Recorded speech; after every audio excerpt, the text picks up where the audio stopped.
दुनिया भर के साइंटिस्ट्स और एक्सपर्ट्स आज एक नदी को लेकर परेशान हैं, मगर एक मुसलमान के लिए ये परेशानी नहीं बल्कि एक बड़ी निशानी का ज़हूर है।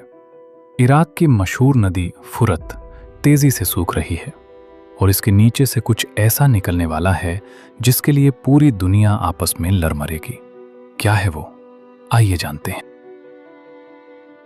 अल्लाह के रसूल सल्लल्लाहु अलैहि वसल्लम ने फरमाया, क़यामत उस वक्त तक नहीं आएगी जब तक दरियाए फुरत से सोने का एक पहाड़ ना निकल आए।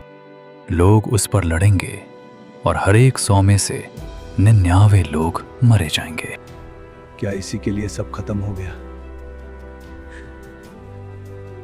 आज की कड़वी सच्चाई ये है कि यूफ्रेट्स रिवर का वाटर लेवल अपने सबसे निचले स्टार पर पहुंच गया है। यूनेस्को की रिपोर्ट्स के मुताबिक ये रिवर 2040 तक पूरी तरह सूख सकती है।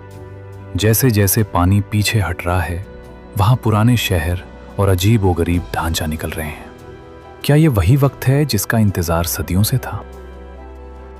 लेकिन याद रखें, नबी सल्लल्लाहु अलैहि वसल्लम ने हिदायत दी थी कि जो उस वक्त मौजूद हो वो उस सोने में से कुछ न ले।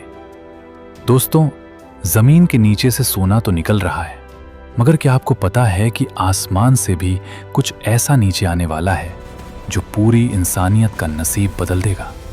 अगले पार्ट में हम बात करेंगे हजरत ईसा का नज़ूल। सब्सक्राइब कर लें ताकि आप ये महत्वपूर्ण पार्ट मिस ना करें।